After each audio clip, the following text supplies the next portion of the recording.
Good morning friends, स्वागत है आपका अपने YouTube channel study with Ravi Thakur पर। तो आज है संडे और हर संडे की तरह इस संडे भी हम रिवीजन करेंगे वीकली वोकैब का।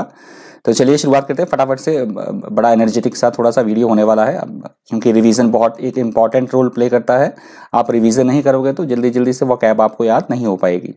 तो चलिए शुरुआत करते हैं। पहला वर्ड है रिवीजन का strife, STRIFE, strife, STRIFE, strife. Strife word यहाँ पे नाउन की तरह यूज हुआ है। स्ट्राइफ का मतलब होता है किसी तरह से कोई विवाद होना, संघर्ष होना, किसी तरह का कोई संघर्ष या झगड़ा होना, कन्फ्लिक्ट, डिस्प्यूट, तो उसे बोला जाएगा स्ट्राइफ, STRIFE। अगला शब्द है tussle, TUSSLE, tussle, TUSSLE, tussle. Tussle word यहाँ पे नाउन की तरह यूज हुआ है। टसल का मतलब होता है किसी बात को लेकर आपसी खींचतान होना, कश्मकश होना, किसी तरह से किसी के साथ कोई उलझना, या फिर हम बोल सकते हैं झगड़ा, छोटा मोटा झगड़ा होना, उसे हम बोल सकते हैं इंग्लिश में टसल। अगला हमारा शब्द है कन्फ्रंटेशनल। कन्फ्रंटेशनल वर्ड यहाँ पे एडजेक्टिव की तरह यूज हुआ है। कन्फ्रंटेशनल का मतलब होता है एकदम से झगड़ालू प्रवृत्ति का होना या आक्रामक हो जाना एकदम से, उसे बोला जाएगा कन्फ्रंटेशनल। अगला हमारा शब्द है अनप्रेसिडेंटेड। अनप्रेसिडेंटेड वर्ड यहाँ पे एडजेक्टिव की तरह यूज हुआ है।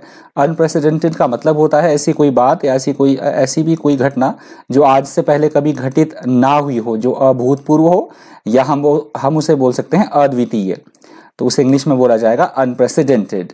अगला हमारा शब्द है विंडिक्टिव। विंडिक्टिव वर्ड यहाँ पे एडजेक्टिव की तरह यूज हुआ है। विंडिक्टिव का मतलब होता है किसी से बदले की भावना रखना, किसी से प्रतिशोध लेना या उससे बदले की भावना रखना, तो उसे बोला जाएगा इंग्लिश में विंडिक्टिव। अगला हमारा शब्द एक्रिमनी। एक्रिमनी वर्ड यहाँ पे नाउन की तरह यूज हुआ है। एक्रिमनी का मतलब होता है दूसरे के प्रति तीखे शब्दों का, कड़वे शब्दों का प्रयोग करना, या फिर हम बोल सकते हैं किसी के प्रति कटु भावना रखना, मतलब अच्छी भावना ना होना, तो उसे बोला जाएगा इंग्लिश में एक्रिमनी। अगला हमारा शब्द है बिलिटल। बिलिटल वर्ड यहाँ पे वर्ब की तरह यूज हुआ है। बिलिटल का मतलब होता है किसी को छोटा समझना, तुच्छ समझना, उसको इंपॉर्टेंस ही ना देना, महत्व ना देना, या उसको अपमानित करना, उसे बोला जाएगा इंग्लिश में बिलिटल। और ये न्यू वर्ड था, मैंने बताया था आपको, बिलिटल। अगला हमारा शब्द है ट्राउंसिंग। ये भी नया वर्ड था। ट्राउंसिंग वर्ड यहाँ पे वर्ब की तरह यूज हुआ है। ट्राउंसिंग का मतलब होता है बुरी तरह से, बहुत बुरी तरह से पराजित करना, किसी को बहुत बुरी तरह से हराना, उसे बोला जाएगा ट्राउंसिंग। ये न्यू वर्ड था, ध्यान करके देखिएगा, इसको ध्यान से देखिएगा, न्यू वर्ड है ट्राउंसिंग। अगला हमारा शब्द है इंटरलॉक्यूटर। इंटरलॉक्यूटर वर्ड यहाँ पे नाउन की तरह यूज हुआ है। इंटरलॉक्यूटर का मतलब होता है हमारे बिहाफ पे कोई और बात करने वाला, जैसे सरकार के बिहाफ पे कोई और बात करता है जो उसका रिप्रेजेंटेटिव होगा, किसी दूसरे के लिए हम बोल सकते हैं संगठन या व्यक्ति से बात करने वाला। शुद्ध हिंदी में उसे बोला जाएगा संवादी या फिर संभाषी, और उसे इंग्लिश में बोला जाएगा इंटरलॉक्यूटर। अगला हमारा शब्द है इंसिपिड। इंसिपिड वर्ड यहाँ पे एडजेक्टिव की तरह यूज हुआ है। इंसिपिड का मतलब होता है ऐसा कोई काम जो एकदम से हमें उसमें किसी भी तरह की कोई रुचि ना लगे, रुचिहीन होना, फीका, या फिर हम बोल सकते हैं नीरस होना, तो उसे बोला जाएगा इंग्लिश में इंसिपिड। इंसिपिड, नीरस होना, फीका होना, रुचिहीन होना, दैट इज कॉल्ड इंसिपिड। अगला हमारा शब्द है रिस्पाइट। रिस्पाइट वर्ड यहाँ पे नाउन की तरह यूज हुआ है। रिस्पाइट का मतलब होता है थोड़ा सा आराम मिलना, कोई अनप्लेजेंट सी सिचुएशन चल रही है या थोड़ा सा ब्रेक लेना, किसी चीज से थोड़ा आराम मिलना, विराम या मोहलत मिलना, तो उसे बोला जाएगा इंग्लिश में रिस्पाइट। अगला शब्द है एडिफिस। एडिफिस वर्ड यहाँ पे नाउन की तरह यूज हुआ है। एडिफिस का मतलब होता है शानदार भव्य इमारत, महल से यहाँ यूज हुआ था। जो अभी नया जो एक बिल्डिंग बन रही है गवर्नमेंट के द्वारा, विस्ता प्रोजेक्ट जो है दिल्ली में, पार्लियामेंट की जो न्यू बिल्डिंग बन रही है, तो उसके लिए वर्ड यूज हुआ था एडिफिस, शानदार भवन, इमारत या महल, दैट इज कॉल्ड एडिफिस। अगला हमारा शब्द है फ्लैग। फ्लैग वर्ड यहाँ पे नाउन की तरह यूज हुआ है, और फ्लैग वर्ड भी न्यू वर्ड था, मैंने बताया था आपको। फ्लैग का मतलब होता है कड़ी आलोचना करना, किसी की घोर मतलब कड़ी आलोचना करना, क्रिटिसिज्म करना किसी का बहुत बुरे तरीके से, तो उसे बोला जाएगा फ्लैग। अगला हमारा शब्द है प्रेकैरियस। प्रेकैरियस वर्ड यहाँ पे एडजेक्टिव की तरह यूज हुआ है। प्रेकैरियस का मतलब होता है ऐसी कोई स्थिति या ऐसी कोई बात जो बेहद खतरनाक हो, जोखिम भरी हो, जिसमें अनसर्टिनिटी हो, जो रिस्की हो, उसे बोला जाएगा प्रेकैरियस। अगला हमारा शब्द है इम्प्रिजनमेंट। इम्प्रिजनमेंट वर्ड यहाँ पे नाउन की तरह यूज हुआ है। इम्प्रिजनमेंट का मतलब होता है किसी को कारावास में डाल देना, जेल में डाल देना, कैद करना, उसे बोला जाएगा इम्प्रिजनमेंट। अगला हमारा शब्द है असर्शन। असर्शन वर्ड यहाँ पे नाउन की तरह यूज हुआ है। असर्शन का मतलब होता है एकदम दृढ़तापूर्वक, फर्मली तरीके से कोई बात करना, दावा करना किसी बात का, निश्चय पूर्वक कोई बात कहना, तो उसे बोला जाएगा असर्शन। अगला हमारा शब्द है वेग। वेग यहाँ पे एडजेक्टिव की तरह यूज हुआ है। वेग का मतलब होता है ऐसी कोई स्थिति जिसमें अस्पष्टता हो, जो अनिश्चित हो या अस्पष्ट हो, मतलब क्लियरली ना कहा जाए कुछ भी, या ऐसी कोई बात जिसे समझना बहुत ज्यादा मुश्किल हो, उसे बोला जाएगा वेग। अगला हमारा शब्द है विसल ब्लोअर्स। ये भी न्यू वर्ड था। विसल ब्लोअर्स वे लोग होते हैं यदि किसी व्यक्ति ने किसी तरह का कोई अवैध काम किया है, तो कोई किसी तरह का कोई गलत काम किया है, तो उसकी सूचना देने वाले व्यक्ति को या उसका पर्दाफाश जो करे व्यक्ति, उसे बोला जाता है विसल ब्लोअर्स, जिसे हम शुद्ध हिंदी में बोल सकते हैं मुखबिर, और इंग्लिश में बोला जाएगा विसल ब्लोअर्स। अगला हमारा शब्द है कॉन्टेंशन। कॉन्टेंशन यहाँ पे नाउन की तरह यूज हुआ है। कॉन्टेंशन का मतलब होता है किसी भी एडिटोरियल में जो इसका यूज हुआ था वर्ड का, वो हुआ था तर्क देने की सेंस में। और मैंने आपको बताया था कि कंटेंशन का हम मोस्ट प्रोबेबली जो यूज करते हैं, मोस्ट प्रोबेबली वो करते हैं किसी तरह का विवाद या किसी तरह के झगड़े की सेंस में। और जो एडिटोरियल में इसका यूज हुआ था वो हुआ था एक नए कंटेक्स्ट में, और वो था तर्क देना, अपनी बात रखना, उसे बोला गया था कंटेंशन। अगला हमारा शब्द है हाइपरबॉल। हाइपरबॉल वर्ड यहाँ पे नाउन की तरह यूज हुआ है, और हाइपरबॉल वर्ड भी न्यू वर्ड था। हाइपरबॉल वर्ड का मतलब होता है किसी भी चीज को जरूरत से ज्यादा कह देना, बढ़ा चढ़ा कर बोलना, अतिशयोक्ति कर देना किसी भी चीज की, मतलब जितनी आवश्यकता ना हो उससे अधिक कर देना कोई चीज, उसे बोला जाएगा हाइपरबॉल। अगला हमारा शब्द है लिनिएज, और ये भी न्यू वर्ड था। लिनिएज का यहाँ पे नाउन की तरह यूज हुआ है। लिनिएज का मतलब होता है किस हम वंश से हम संबंध रखते हैं, हमारा कुल, गोत्र, जाति या वंशावली, तो उसे बोला गया था लिनिएज। और ये न्यू वर्ड था, मैंने बताया था आपको, ध्यान से देखिएगा, इसको ध्यान से लर्न कीजिएगा, लिनिएज। अगला हमारा शब्द है पेट्यूलेंट। पेट्यूलेंट वर्ड यहाँ पे एडजेक्टिव की तरह यूज हुआ है। पेट्यूलेंट वर्ड का मतलब होता है एकदम से चिड़चिड़ा हो जाना, एकदम से गुस्सा आ जाना, इरिटेट हो जाना एकदम से, उसे बोला जाता है पेट्यूलेंट। अगला हमारा शब्द है एग्जैजरबेट। एग्जैजरबेट वर्ड यहाँ पे वर्ब की तरह यूज हुआ है। एग्जैजरबेट वर्ड का मतलब होता है किसी भी तरह की कोई समस्या है, कोई प्रॉब्लम है, तो उसका और ज्यादा से बढ़ जाना, उसका और ज्यादा से बिगड़ जाना। या हम बीमारी की यदि हम बात करें तो ऐसा रोग जो और ज्यादा ठीक होने के बजाय वो और दिन प्रतिदिन जो है वो बढ़ता जाए, वो ठीक ना हो, रोग का और अधिक से बढ़ जाना, उसे भी बोला जाएगा एग्जैजरबेट, मतलब समस्याओं का और अधिक बढ़ जाना। अगला हमारा शब्द है फ्रजाइल। फ्रजाइल वर्ड यहाँ पे एडजेक्टिव की तरह यूज हुआ है। फ्रजाइल का मतलब होता है ऐसी कोई स्थिति या ऐसी कोई बात जो एकदम नाजुक हो, कमजोर हो, दुर्बल हो, तो उसे बोला जाता है फ्रजाइल। अगला हमारा शब्द है ऑब्लिगेशन। ऑब्लिगेशन वर्ड यहाँ पे नाउन की तरह यूज हुआ है। ऑब्लिगेशन का मतलब होता है हमारे कुछ ऐसे काम जिसके लिए हम कानूनी तौर पे बाध्य हैं, हमारे कुछ एक लायबिलिटी या कर्तव्य, वचनबद्धता होना, हमारी किसी काम को करने के प्रति हमारी ड्यूटी होना, रिस्पॉन्सिबिलिटी होना, लायबिलिटी होना, तो उसे बोला जाता है इंग्लिश में ऑब्लिगेशन। अगला हमारा शब्द है कंसोर्टियम। कंसोर्टियम वर्ड यहाँ पे नाउन की तरह यूज हुआ है। कंसोर्टियम का मतलब होता है ऐसे कुछ एक व्यक्तियों का समूह, या हम बोल सकते हैं ऐसे कुछ एक कंपनी का समूह जो एक खास उद्देश्य की प्राप्ति के लिए मिलकर इकट्ठा काम करें, उन्हें हम बोलते हैं संघ या संगठन। अगला हमारा शब्द है एग्रीव्ड। एग्रीव्ड वर्ड यहाँ पे एडजेक्टिव की तरह यूज हुआ है। एग्रीव्ड का मतलब होता है हमें लगता है कि हमारे साथ किसी तरह का कोई अनुचित व्यवहार हुआ है, तो उससे क्रोधित या परेशान हो जाना, उसे बोला जाएगा एग्रीव्ड। अगला हमारा शब्द है टेन्यूअस। टेन्यूअस वर्ड यहाँ पे एडजेक्टिव की तरह यूज हुआ है। टेन्यूअस का मतलब होता है बेहद दुर्बल होना, कमजोर, या ऐसी कोई स्थिति होना जो जिसमें अनसर्टनिटी हो, तो उसे बोला जाएगा टेन्यूअस।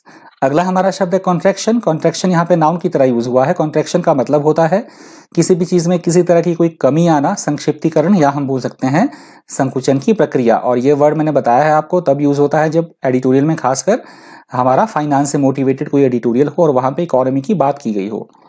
अगला हमारा शब्द है स्टैग्नेशन। स्टैग्नेशन यहाँ पे नाउन की तरह यूज हुआ है। स्टैग्नेशन का मतलब होता है ठहराव की स्थिति होना, गतिहीनता, गतिरोध होना, या स्थिरता होना, किसी भी चीज में ठहराव होना, उसे बोला जाएगा स्टैग्नेशन।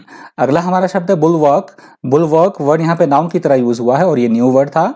बुलवर्क का मतलब होता है हमारा सुरक्षा कवच होना, ऐसी कोई चीज जो हमारी खतरों से रक्षा करे। सुरक्षा कवच या चार दीवारी को भी हम बोल सकते हैं, या बचाव होना किसी चीज से हमारा, उसे बोला जाएगा बुलवर्क। अगला हमारा शब्द है टम्बल। टम्बल वर्ड यहाँ पे वर्ब की तरह यूज हुआ है।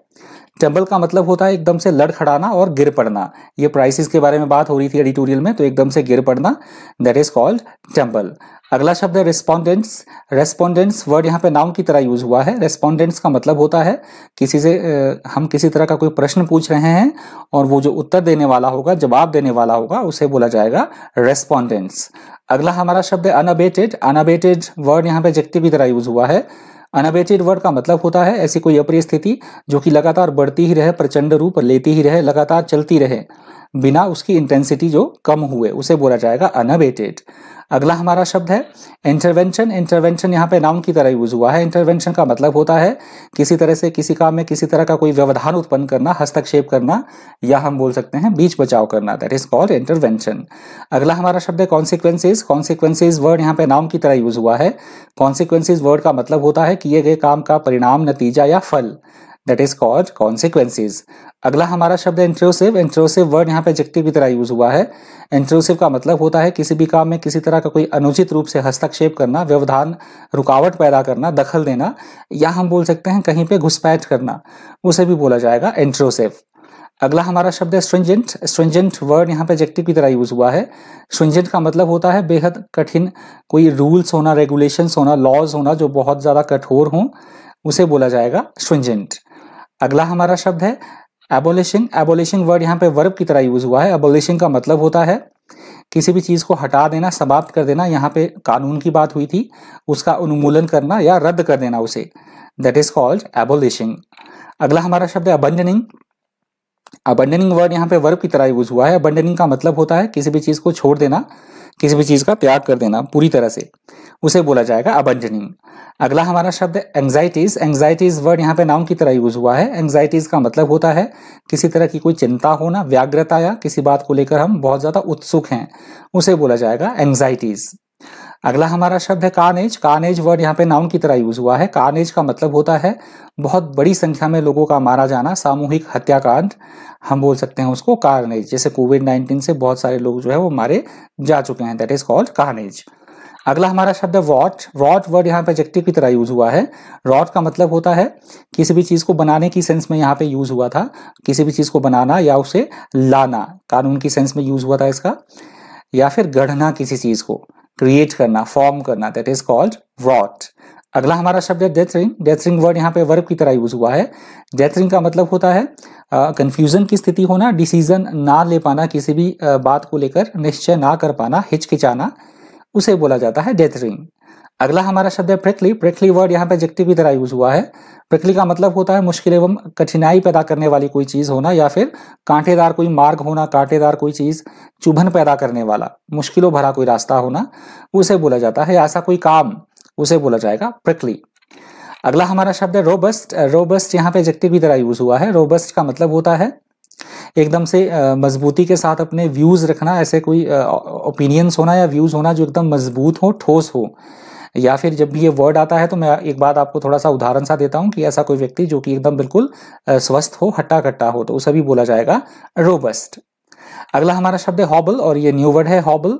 हॉबल वर्ड यहाँ पे वर्ब की तरह यूज हुआ है। हॉबल का मतलब होता है लड़खड़ाना, डगमगाना, या लड़खड़ाते हुए चलना, या कहीं पे अटक जाना, उसे बोला जाता है हॉबल। अगला हमारा शब्द है प्लाइट। प्लाइट वर्ड यहाँ पे नाउन की तरह यूज हुआ है। प्लाइट का मतलब होता है दुर्दशा की स्थिति में होना, कोई भी चीज, बहुत बुरी अवस्था होना, उसे बोला जाता है प्लाइट। अगला हमारा शब्द है एम्ब्रेसिंग। एम्ब्रेसिंग वर्ड यहाँ पे वर्ब की तरह यूज हुआ है। एम्ब्रेसिंग का मतलब होता है सभी चीजों का आपस में समावेश कर देना, क्लब कर देना चीजों को, या इसका जो यूज हुआ था एडिटोरियल में वो हुआ था किसी को गले लगाना, हक करना, किसी को कोई दुख में है उसको गले लगाना, उसे भी बोला जाएगा एम्ब्रेसिंग। अगला हमारा शब्द है ऑफर्ड। ऑफर्ड वर्ड यहाँ पे नाउन की तरह यूज हुआ है। ऑफर्ड का मतलब होता है ऐसा बच्चा जिसके की माता पिता ना हो, जिसके माता पिता गुजर चुके हों, जो अनाथ हो चुका हो, उसे बोला जाता है ऑफर्ड। अगला हमारा शब्द है वनरेबल। वनरेबल वर्ड यहाँ पे एडजेक्टिव की तरह यूज हुआ है। वनरेबल का मतलब होता है ऐसी कोई स्थिति या ऐसी कोई बात, ऐसा कोई पर्सन या ऐसी कोई स्थिति जो बेहद बहुत ज्यादा नाजुक हो, कमजोर हो, अति संवेदनशील हो, बहुत ज्यादा दुर्बल, उसे बोला जाएगा वनरेबल। अगला हमारा शब्द है एपेक्स। एपेक्स वर्ड यहाँ पे नाउन की तरह यूज हुआ है, और जब भी इस वर्ड का यूज होता है एडिटोरियल में तो हाई कोर्ट, माफ कीजिएगा, सुप्रीम कोर्ट का यूज होता है, क्योंकि वो हाईएस्ट है तो सुप्रीम एपेक्स कोर्ट बोला जाता है सुप्रीम कोर्ट को। तो उच्चतम होना, शिखर पर होना, दैट इज कॉल्ड एपेक्स।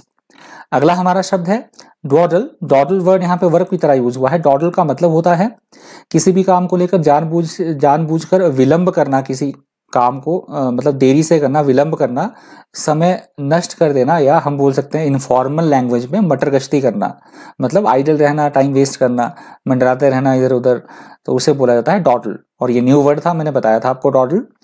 अगला हमारा शब्द है डेवास्टेटिंग। डेवास्टेटिंग वर्ड यहाँ पे एडजेक्टिव की तरह यूज हुआ है। डेवास्टेटिंग का मतलब होता है ऐसी कोई स्थिति या ऐसी कोई बात जो एकदम से विध्वंसकारी हो, विनाशकारी हो, एकदम से बहुत भयानक हो, destructive, that is called devastating. अगला हमारा शब्द है कॉर्नरस्टोन। कॉर्नरस्टोन वर्ड यहाँ पे नाउन की तरह यूज हुआ है। कॉर्नरस्टोन वर्ड का मतलब होता है किसी भी बात का एक मजबूत आधार होना। जैसे मैंने आपको मकान का एग्जांपल दिया था कि मकान किस पे टिका होता है, उसकी अगर मजबूत नींव है तो उस पे एक मकान टिका रहता है। मजबूत एक आधारशिला होना किसी भी बात की, उसे बोला गया है कॉर्नरस्टोन। अगला हमारा शब्द है ऑनस्लॉट। ऑनस्लॉट वर्ड यहाँ पे नाउन की तरह यूज हुआ है। ऑनस्लॉट का मतलब होता है ऐसी कोई स्थिति और मोस्ट प्रोबेबली हो ऐसी कोई बात हो जो कि जिससे निपटना मुश्किल हो, जो अप्रिय हो, उससे निपटना थोड़ा सा मुश्किल हो, या फिर आक्रमण करने के लिए भी बोला जाएगा ऑनस्लॉट। अगला हमारा शब्द है नॉट। नॉट वर्ड यहाँ पे एडजेक्टिव की तरह यूज हुआ है। नॉट का मतलब होता है बेकार में ही, ऐसा कोई व्यक्ति जो मतलब हम बेकार में ही प्रयास कर रहे हैं किसी चीज को करने के लिए, व्यर्थ में हम प्रयास कर रहे हैं, उसका कोई परिणाम ना निकले, निकम्मा होना, उसे बोला जाता है नॉट। अगला हमारा शब्द है क्लेमर। क्लेमर वर्ड यहाँ पे नाउन की तरह यूज हुआ है। क्लेमर का मतलब होता है किसी भी चीज को लेकर जोरदार मांग उठाना, किसी भी चीज को लेकर लोगों का इकट्ठा होकर चिल्लाकर कोई मांग करना, उसे बोला गया है क्लेमर। अगला हमारा शब्द है फ्रेंटिक। फ्रेंटिक वर्ड यहाँ पे एडजेक्टिव की तरह यूज हुआ है। फ्रेंटिक का मतलब होता है बहुत ज्यादा भयभीत हो जाना या बहुत ज्यादा चिंतित हो जाना किसी बात को लेकर, उसे बोला गया है फ्रेंटिक। अगला शब्द है प्रोक्योरमेंट। प्रोक्योरमेंट वर्ड यहाँ पे नाउन की तरह यूज हुआ है। प्रोक्योरमेंट वर्ड का मतलब होता है किसी भी चीज का इंतजामात करना, किसी भी चीज के, या प्राप्त करना, एक्वायर करना, कोई चीज उपलब्ध करवाना किसी चीज को। मैंने आपको एग्जांपल दिया था फैक्ट्री का कि जो कच्चा माल है, यहाँ पे देखिए मैंने एग्जांपल दिया था आपको, जो कच्चा माल है उसकी रिस्पॉन्सिबिलिटी है फैक्ट्री के लिए उपलब्ध करवाना, तो दैट इज कॉल्ड प्रोक्योरमेंट। अगला हमारा शब्द है कॉन्स्ट्रेंट। कॉन्स्ट्रेंट वर्ड यहाँ पे नाउन की तरह यूज हुआ है। कॉन्स्ट्रेंट का मतलब होता है किसी भी काम में किसी तरह की कोई रुकावट होना, कोई रोक या अवरोध होना, उसे बोला जाता है कॉन्स्ट्रेंट। कॉन्स्ट्रेंट। अगला हमारा शब्द है प्यूनिटिव। प्यूनिटिव वर्ड यहाँ पे एडजेक्टिव की तरह यूज हुआ है। प्यूनिटिव का मतलब होता है सजा के रूप में या दंड के रूप में किसी के खिलाफ किसी तरह की कोई कार्रवाई करना, सजा देना किसी को, या हम बोल सकते हैं दंडात्मक, दैट इज कॉल्ड प्यूनिटिव। अगला हमारा शब्द है ग्राउस। ग्राउस वर्ड यहाँ पे नाउन की तरह यूज हुआ है। ग्राउस का मतलब होता है असंतुष्ट होना या किसी तरह की किसी से कोई शिकायत होना, उसे बोला गया है ग्राउस, और ये न्यू वर्ड था ग्राउस। अगला हमारा शब्द है टाइटन्स। टाइटन्स भी न्यू वर्ड था। टाइटन्स वर्ड यहाँ पे नाउन की तरह यूज हुआ है। टाइटन्स का मतलब होता है ऐसा कोई व्यक्ति या ऐसा कोई समूह जो अपने क्षेत्र में बहुत ज्यादा पावरफुल हो, अपने काम में बहुत ज्यादा अव्वल दर्जे का हो, अपने क्षेत्र में बहुत ज्यादा अधिक प्रभावशाली होना, शक्तिशाली होना, बहुत ज्यादा सक्सेसफुल होना, अपनी फील्ड में इंपॉर्टेंट होना बहुत ज्यादा, उसे बोला गया है टाइटन्स। अगला हमारा शब्द है डिस्क्रिमिनेटरी। डिस्क्रिमिनेटरी वर्ड यहाँ पे एडजेक्टिव की तरह यूज हुआ है। डिस्क्रिमिनेटरी वर्ड का मतलब होता है किसी तरह का कोई पक्षपात करना, भेदभाव करना, अनुचित व्यवहार करना, उसे बोला गया है डिस्क्रिमिनेटरी। अगला हमारा शब्द है स्कर्मिश। स्कर्मिश वर्ड यहाँ पे नाउन की तरह यूज हुआ है। स्कर्मिश का मतलब होता है किसी बात को लेकर मुठभेड़ होना, आपस में झड़प होना या वाद विवाद की स्थिति होना, उसे बोला जाता है स्कर्मिश। अगला हमारा शब्द है फ्रजाइल। फ्रजाइल वर्ड यहाँ पे एडजेक्टिव की तरह यूज हुआ है। फ्रजाइल का मतलब होता है ऐसी कोई स्थिति या ऐसी कोई बात जो बहुत ज्यादा नाजुक हो, दुर्बल हो, बहुत ज्यादा कमजोर होना, बहुत ज्यादा डेलिकेट, उसे बोला गया है फ्रजाइल। अगला हमारा शब्द है टिंकरिंग। टिंकरिंग वर्ड यहाँ पे नाउन की तरह यूज हुआ है। टिंकरिंग का मतलब होता है किसी भी चीज में चेंजेस करना, मरम्मत करना, उसकी जोड़ना, ठोकना पीटना, उसको ठीक करना, दैट इज कॉल्ड टिंकरिंग। अगला हमारा शब्द है एरेडिकेशन। एरेडिकेशन वर्ड यहाँ पे नाउन की तरह यूज हुआ है। एरेडिकेशन का मतलब होता है किसी भी चीज का उन्मूलन करना या तबाही हम बोल सकते हैं किसी भी चीज की, पर एडिटोरियल में इसका यूज हुआ था एरेडिकेशन का, उन्मूलन करने की सेंस में, मिटाने की सेंस में किसी चीज को, दैट इज कॉल्ड एरेडिकेशन। अगला हमारा शब्द है स्टार्क। स्टार्क वर्ड यहाँ पे एडजेक्टिव की तरह यूज हुआ है। स्टार्क का मतलब होता है एकदम से ऐसे कोई व्यूज जो बहुत ज्यादा कठोर हो, सख्त हो, एकदम कड़े हो, ऐसे कोई statements, that is called stark. अगला हमारा शब्द है डिस्पैरिटीज। डिस्पैरिटीज वर्ड यहाँ पे नाउन की तरह यूज हुआ है। डिस्पैरिटीज का मतलब होता है किसी भी तरह की असमान, हम दो चीजों का कंपैरिजन कर रहे हैं या दो से अधिक चीजों का हम कंपैरिजन कर रहे हैं तो उनमें आपस में असमानता की स्थिति होना, विषमता होना, उनमें आपस में अंतर होना, तो उसे बोला जाता है डिस्पैरिटीज। अगला हमारा शब्द है एक्सैजरबेट। एक्सैजरबेट वर्ड यहाँ पे वर्ब की तरह यूज हुआ है। एक्सैजरबेट वर्ड का मतलब होता है स्थिति को और ज्यादा से बिगाड़ देना और ज्यादा से खराब कर देना, उसे बोला गया है एक्सैजरबेट। ये वर्ड पहले भी आ चुका है, मैं बता चुका हूँ आपको। किसी भी तरह की कोई अप्रिय स्थिति है, कोई प्रॉब्लम है तो उसका और ज्यादा से बिगड़ जाना, या कोई रोग है तो उसका और ज्यादा बढ़ जाना, और ज्यादा उसका इंटेंस हो जाना, वर्स हो जाना, उसे बोला जाता है एक्सैजरबेट। अगला शब्द है एंडेवर। एंडेवर वर्ड यहाँ पे नाउन की तरह यूज हुआ है। एंडेवर का मतलब होता है किसी भी चीज को प्राप्त करने के लिए भरसक प्रयत्न करना, कठिन प्रयास करना, बहुत ज्यादा कोशिश करना, उसे बोला जाता है एंडेवर। अगला हमारा शब्द है कॉन्ट्राडिक्शन। कॉन्ट्राडिक्शन वर्ड यहाँ पे नाउन की तरह यूज हुआ है। कॉन्ट्राडिक्शन वर्ड का मतलब होता है आपस में किसी बात को लेकर विरोध होना, सहमति ना बन पाना, या किसी भी चीज का खंडन करना या अंतर विरोध होना, उसे बोला जाता है कॉन्ट्राडिक्शन। अगला हमारा शब्द है कोएलिशन। कोएलिशन वर्ड यहाँ पे नाउन की तरह यूज हुआ है। कोएलिशन का मतलब होता है ऐसी सरकार जो एक से अधिक राजनीतिक पार्टियों से मिलकर बने, जिसमें एक से अधिक पॉलिटिकल पार्टीज इन्वॉल्व हो, उस सरकार को बोला जाता है कोएलिशन, गठबंधन की सरकार। अगला हमारा शब्द है फीबल। फीबल वर्ड यहाँ पे एडजेक्टिव की तरह यूज हुआ है। फीबल का मतलब होता है कमजोर, दुर्बल या अशक्त कर देना किसी चीज को, कमजोर बना देना, दुर्बल बना देना या अशक्त, शक्तिहीन कर देना किसी को, दैट इज कॉल्ड फीबल। अगला हमारा शब्द है राइट्स, और ये राइट्स वर्ड वीकली वोकैबुलरी का अंतिम शब्द है। राइट्स का मतलब होता है लोगों का इकट्ठा होकर दंगा फसाद करना, उपद्रव मचाना, हंगामा करना, उसे बोला जाता है राइट्स। तो राइट्स वर्ड वीकली वोकैबुलरी के रिवीजन का अंतिम शब्द था। यदि आपको वीडियो हेल्पफुल लगा हो, इन्फॉर्मेटिव लगा हो, तो प्लीज वीडियो को लाइक कर दीजिएगा। आपको लगता है कि वीडियो शेयर करने लायक है तो प्लीज वीडियो को ज्यादा से ज्यादा शेयर भी कर दीजिएगा। तो वीकली वोकैबुलरी के रिवीजन में इतना ही। इसी तरह के इन्फॉर्मेटिव वीडियोस के लिए बने रहिए चैनल पर। Thank you, thanks for watching.